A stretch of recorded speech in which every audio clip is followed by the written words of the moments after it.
Welcome to Herbally Yours, an adventure into the world of natural medicine.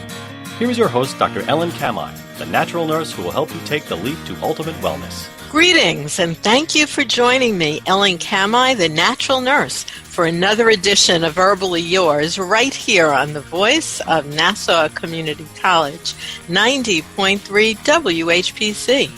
Herbally Yours brings you the latest information about the many facets in the world of natural living. Today, our guest is Dr. Curtis Turchin. He's considered one of the experts in the field of light and laser therapy for the treatment of acute and chronic pain. He's been using light therapy for over 35 years and was the Director of Clinical Sciences for Bales Scientific, the developer of the first FDA-cleared light device, and is presently Director of Clinical Sciences for 2 light and laser companies. He's published 4 books, more than 20 journal articles, and has been extensively interviewed on radio and television. Now will be with us today. He is also the author of the text Light and Light Therapy, Clinical Procedures, and also LED and Light Therapy. So thank you so much for joining us today, Dr. Curtis. It's my pleasure. Thanks for having me on the show. So we have a lot of questions about light therapy, certainly. When we talk about lasers, I imagine you're the one to ask. There are things like laser pointers, and they often come with directions not to put them near someone's eyes, not to shine them in someone's eyes. So what is the difference between that kind of light and other kinds of light therapy? Well, the difference is that a laser pointer is what we call collimated. And collimated means that the beam is very narrow. For example, if you take a laser pointer, and often they're only 2 to 3 milliwatts, which means they're very low power. You can shine it at a wall and you will see 5, 10, 15, 20 feet away, you'll see a spot of light on that wall. That means that the beam is very narrow. And the narrower the beam, the more dangerous it is. But almost all of the popular lasers and LEDs are not collimated. They have a broad beam, which makes them extremely safe. So the interesting thing is that because almost all the devices are what we call a divergent beam, it means it's quite broad, and actually the studies show that it's actually very healthy for the eyes, and they're finding a lot of benefits to regenerating the tissues inside the eyes when you're using light and laser therapy that is not collimated but is divergent. So the answer is, if it's a broad beam, it's safe. If it's a narrow beam, it can be dangerous. Okay, that's a good explanation. But how would a person know, just a lay person know? I guess what you said about shining it across the room and seeing if it actually is very tiny or if it's a big, broad beam. Well, the answer is you want to really buy something from a reputable company. Most LED and laser companies that are on the market are fairly reputable. But if someone says, well, I can get you why buy, an expensive laser? I can get you a laser pointer for $15. I wouldn't go there because that beam could be quite dangerous. But that's why I think if someone is not a professional, a doctor, a chiropractor, a physical therapist, an occupational therapist, etc., naturopath, they should stick to an LED because basically all LEDs are divergent beams. So that's what makes LED or light therapy safer for the average individual than a laser. However, virtually all the lasers these days that are for therapy are divergent beams because of the safety. So I would say if someone offers you a $5 or $10 laser and they say that can help you, I would stay away from that. So even though that might be useful to use as a pointer when you're giving a PowerPoint presentation, it's not something meant to be used therapeutically. That's correct. You wouldn't want to do that. So these things, it gets confusing because there's so much information, and you are really an expert in light therapy. I have been reading a lot lately in terms of, now that we brought up the term LED, that also seems to be a little confusing, because there is certainly some references. For instance, in a journal Neuroscience in 2016, they were looking at light-induced retinal damage because of people moving to using LED lights. And I notice on my buildings, when they redid the lighting in the community that I live in, they use these LED lights that are so incredibly bright, it hurts when you look at them. What about that, with the whole industry moving towards external, even outside lighting being, and in homes, LED-based? Well, actually, I haven't seen that article, but I would say that if it's very, very bright light, that's probably more dangerous than a more diffuse light.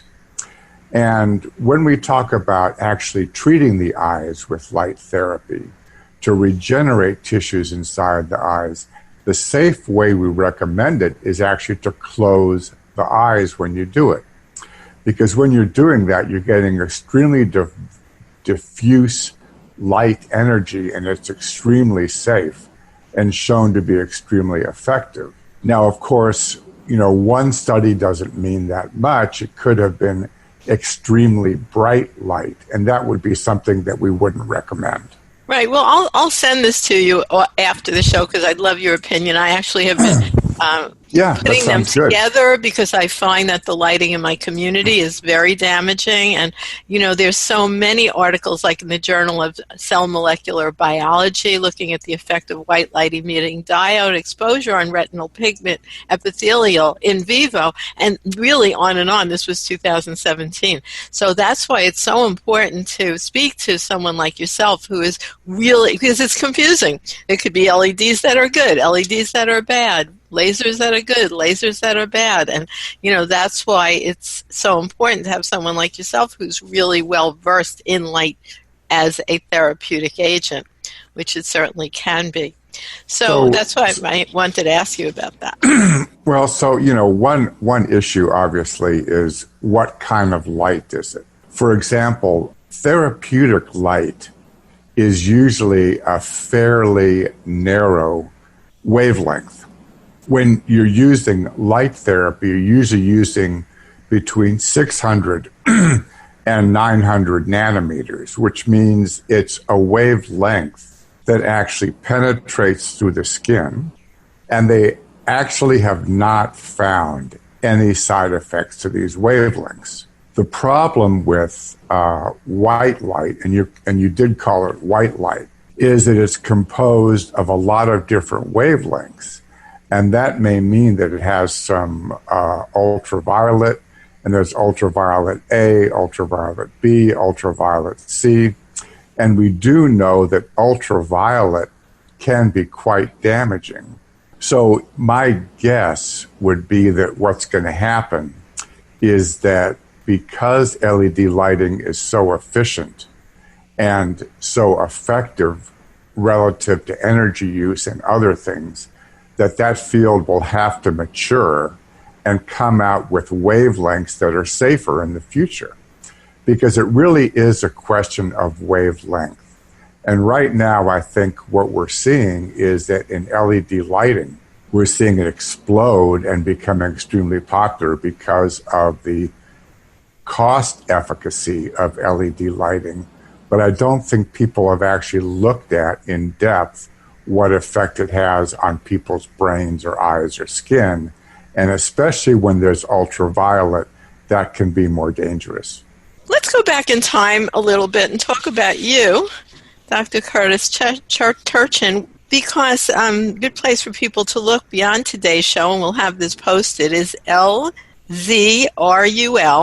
TRABRIGHT. So it's LZR, ultrabright.com. So going back in time, what made you want to become someone involved in a healing profession? If we go back, I was always extremely good with biological sciences. I always had an affinity for it. And I was very excited to understand human physiology, human anatomy. In fact, I would say that anatomy is actually one of my hobbies, and I continue to study it. And I have friends that are medical doctors, that are anatomists, and I find the area just extremely fascinating because we're talking about the effect of nutrition, light therapy on life, and how it heals and helps the body, and how we can live in a way that makes us healthier, makes our lives more robust, or if we do things that damages us. I mean, for example, when I was a young boy, my parents smoked when I was a teenager, so of course I started smoking. And when I looked at the literature, it said, well, the problem with smoking was that it makes your teeth yellow. Well, the problem with smoking, of course, is that it's carcinogenic, has all kinds of problems. But after 10 years of smoking, I found that after walking up a flight of stairs, I was huffing and puffing, and I realized I don't care what the science says. I can tell this is harmful, and so I quit smoking. So it's a fascinating study, and the interesting aspect of healing, and you know this, Ellen, with your studies of herbs, is that herbal therapies, food, light, exercise, all of these issues are continually being studied, and we're finding more and more information all the time that keeps this area exciting and stimulating. So I just think it's a fascinating study, and it led me into natural healing because I could have gone to dental or medical school and decided it just, I hate to say this, but at the time, which is in the 60s and 70s, now I'm dating myself, it seemed boring. Because when I went to the doctor, it seemed like the doctor you'd walk in the room, they'd talk to you for a few minutes, then give you a drug or recommend a surgery. And that seemed boring to me. When I started to learn about natural healing, it just seemed exciting. So I actually dropped out of that study and actually went into natural therapies because of the excitement of using modalities that basically are completely safe. You know, there's a little bit of risk with certain kinds of herbs or therapies, like you're talking about light, but basically natural therapy is extremely safe. And the fact that you can do things that are natural, that have virtually no side effects and make yourself healthier, I still think is exciting. As do I. And it's wonderful when you're talking about this is becoming, and is it becoming a little bit more mainstream? I mean, you're talking about it for things that can really help people right away, like, for instance, in pain, which you are an expert at.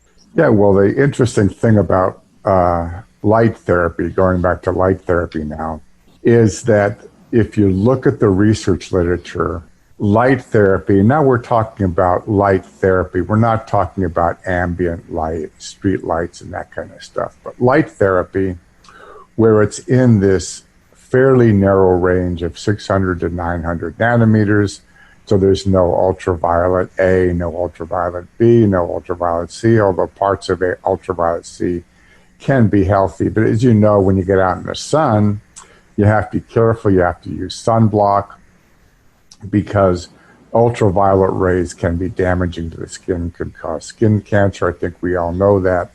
But when you're using what we call light therapy, the research is interesting in that it proves that light therapy actually helps every kind of tissue. That means brain tissue, bone, muscle, ligaments, tendons, nerves.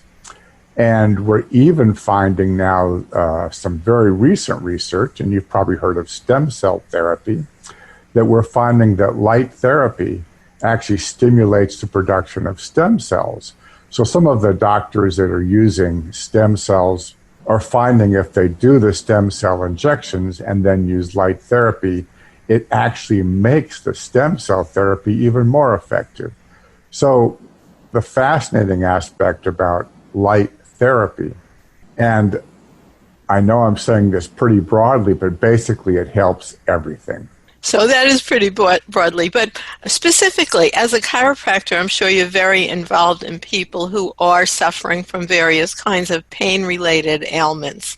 How have you seen light therapy be helpful? And like you said, there's no side effects, so if it's helpful, it should be certainly more broadly used.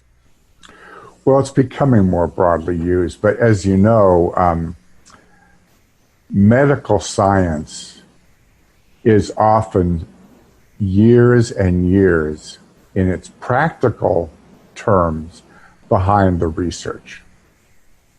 Now, for example, we know that Harvard Medical School and Johns Hopkins, they actually have departments of what we call photobiomodulation or light therapy.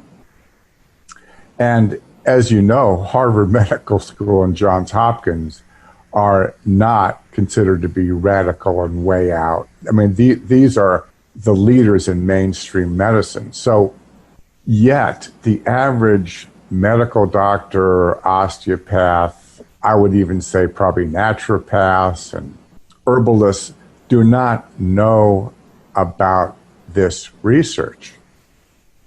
I would say that probably physical therapists, chiropractors, are probably the people most likely to use light therapy.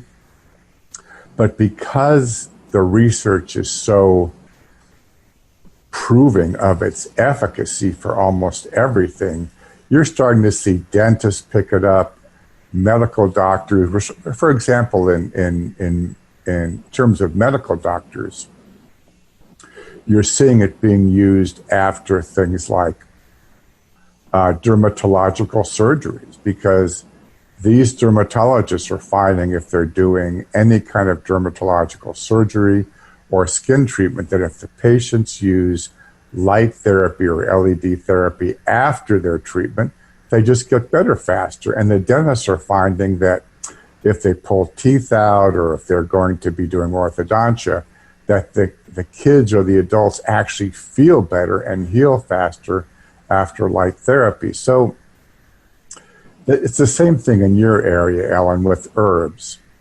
Slowly we're seeing doctors actually saying, oh, I've heard of turmeric, or, you know, I've heard of vitamin D, or I've heard of some other supplement. But still, it lags behind the research relative to what we know it can do. So the problem is that we're going to be frustrated. We're going to be frustrated because the practical use of these modalities will lag 5, 10, 15, 20, 30 years behind the research. And that's just the way life is. Well, that is true. And sometimes I really do think it has to do with interference, in particular with the pharmaceutical industry, who, of course, have something to lose by people, let's say, getting some of these lights. And as more consumers, and can consumers purchase these things for home use, or is it only safe to use under the auspices of a professional? Well, LED therapy is certainly safe for home use, or a very low-level laser. But I think that you're correct in that LED or light therapy rather than laser therapy is extremely safe for home use. And there's no question that many pharmaceutical companies will try to block and interfere with the use of natural therapies because they see it as a threat to their business. Well, I think it is a threat. They see it as one, because if people are buying less pharmaceuticals, that's not their goal. Well, except that the research also shows that even if you're using a drug, light therapy will make that drug more efficacious. But of course, the downside of that in terms of their business model is that if you use light therapy, the dosage can be less. And of course, they don't want that. But you also know, Ellen, that what is it? Something like 70 or 80% of all the prescribed drugs are never purchased by patients. And I don't know if that statistic is still true today, but I bet it is. Because, most of my patients say, yeah, well, the doctor prescribed this for me, but I didn't use it. And I think that the consumer really is controlled by the media, and the media is quite controlled by the pharmaceutical and medical device industry. And what then happens is that we end up being a drug culture. And I believe that the United States uses the most recreational drugs of most types, as well as pharmaceutical drugs. And you have Japan, you have France, you have these other countries that also overuse medications. And when you overuse medications, you and me both know what happens, Ellen, is you have a lot more sickness. So countries that emphasize the use of natural therapies along with medical therapies have a healthier population in general. And a much lower cost of health care. And I'd like to remind our listeners that you are listening to Herbally Yours on the voice of Nassau Community College, 90.3 WHPC. I'm Ellen Kamhi, your host, the natural nurse, and today my guest is Dr. Curtis Turchin, and he is a specialist in the healing power of light. He's written many books, including Light Therapy, Clinical Procedures, and Light Therapy, Veterinary Laser Therapy. What about the use of light in veterinary medicine? Because nobody can claim there's a placebo effect then. The interesting issue, since you brought this up, is that the research was initially all done on animals. And when they used light and laser therapy on animals, they saw a significant improvement in wound healing, in nervous system improvements, in changes in the brain that were very helpful, changes in the animal's eyes that were very helpful. They were finding improvements in the cartilage in animals. So you're absolutely correct, Ellen, that when you use light therapy on animals, there is no placebo. And in fact, I would say it's probably more widespread in the veterinary world than it is even in the human medical world, in that I would say more veterinarians are aware of the benefits of light and laser therapy than the average medical doctor. And of course, medical doctors are at a disadvantage in that when they go to school and they spend, 4 years doing pre-med, 4 years of medical school, a year of internship, many years of residency, all they're really taught is drugs and surgery. And but when doctors really learn and study herbs and natural therapies, they actually find out that there is research that shows that they're as effective or more effective, and of course far safer than pharmaceuticals or even surgeries. That many times natural therapies can be more effective. I was listening to a presentation by someone you probably know, Tirona Low Dog. Oh, very well. We're great friends. Yeah, she's a great proponent of natural therapy. And I like one thing that she said. She said, drugs do not have side effects. Drugs don't have side effects. The damage caused by drugs is their effect. And the problem is that when a doctor gives out a drug, they say, this is the effect of the drug. They fail to tell the patient that the side effects are also the actual effects of the drugs. So the population is not given all this information. They're only told about what the ideal world has in terms of effects, and we all know that there's tons of side effects. That's so true. So, and the side effects, of course, multiply. But that's why it's wonderful. Don't you think that light therapy should be used really, let's say, in offices, and, that people can also have access to them at home? We only have a few minutes left, Dr. Curtis. So what's the best way for people to find out more if they find this interesting? An easy website to get to, perhaps? Well, we actually have a lot of information on our website, which is LZR Ultrabright, LZRULTRABRIGHT.com. And then my books, Light and Laser Therapy Clinical Procedures, LED Therapy and Light Therapy Clinical Procedures, and Veterinary Laser Therapy. And look, there's so many books on light therapy and laser therapy, and people can email me if you have questions. Curtis Turchin, CurtisTurchin @gmail.com.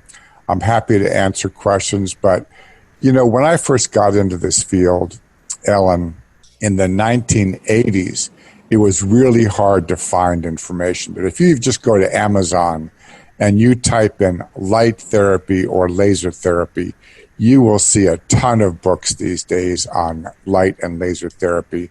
So it's pretty easy to find out information at this time. Yes, it is. But, not everybody has as many years as you do deeply involved in studying this, as well as clinical experience and using it. So that's why, we like to bring this information. You talk about using it for foot pain and wounds. I know there's so much data on way enhanced and shortened healing times in terms of wounds.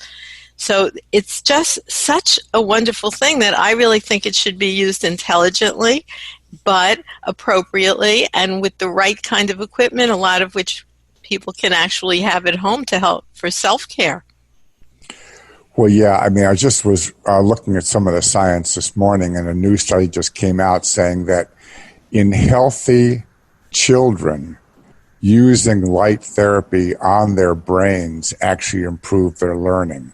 Well, that will have to be a topic for another day, but because we're out of time. But I want to thank you so much. And we were talking today with Dr. Curtis Turchin about light therapy. And thank you, listeners, for tuning into Herbally Yours, produced in the studios of 90.3 WHPC, Nassau Community College, Garden City, New York. For further information, send us an email at whpc@ncc.edu. This is your host, Ellen Kamhi, the Natural Nurse, at naturalnurse.com, inviting you to join us next week for another edition of Herbally Yours. Until then, stay healthy.